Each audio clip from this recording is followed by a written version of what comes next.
உங்கள் வீட்டில் பொரிச்ச பரோட்டா வாங்கி மீந்து போயிடுச்சு. அப்போ இதை வச்சு சூப்பரான ஈவினிங் ஸ்நாக்ஸ் ரெடி பண்ணலாம். வாங்க எப்படி பண்ணலான்னு பார்க்கலாம். என்கிட்ட 4 பொரிச்ச பரோட்டா இருக்குது. இப்போ ஒரு கடாயில் சர்க்கரை போட்டுக்கலாம். கொஞ்சமாக தண்ணி ஊற்றி சர்க்கரை எல்லாம் மெல்ட் ஆகணும். மெல்ட் ஆகி ஒரு திக்கான பாகுபதம் வரணும். ரொம்ப திக்கான பாகுபதம் வரணும். அந்த பாகுபதம் வந்ததுக்கப்புறம் கேஸ் ஆஃப் பண்ணிவிட்டுங்க. இல்லைன்னா கேஸை சிம்மில் வச்சுக்கோங்க. இப்போ ஒரு பொரிச்ச பரோட்டாவாக கடாயில் போட்டு இந்த பக்கமும் திருப்பி எடுத்து ஒரு பிளேட்டில் வச்சுக்கோங்க. இந்தமாரி நான் வச்சுருக்க 4 பொரிச்ச பரோட்டாவும் சுகர் சிரப்பில் போட்டு இந்த பக்கமும் திருப்பி பிளேட்டில் வச்சுக்கிட்டேன். ரொம்ப டேஸ்ட்டாக இருக்கும். ஸ்வீட் கல்லில் தான் மடக்குன்னு விற்பாங்கல்ல, அந்தமாரி டேஸ்ட்டாக. அதுவும் மைதா மாவில் தான் செய்வாங்க. அது சுருளாக செய்வாங்க. இது பொரிச்ச பரோட்டாவில் நம்ம செய்கிறோம்.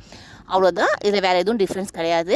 நீங்களும் உங்கள் வீட்டில் பொரிச்ச பரோட்டா வாங்கினீங்கன்னா இதுமாரி ட்ரை பண்ணி பாருங்கள். செம்ம டேஸ்ட்டாக இருக்கும். பசங்களுக்கு ரொம்ப பிடிக்கும். நம்ம வீடியோ ஃபஸ்ட் டைம் பார்க்குறீங்கன்னா மறக்காமல் சப்ஸ்கிரைப் பண்ணிக்கோங்க. உங்கள் ஃப்ரெண்ட்ஸ் அண்ட் ஃபேமிலிக்கு நிறைய வீடியோ ஷேர் பண்ணுங்கள், லைக் பண்ணுங்கள். தேங்க்யூ.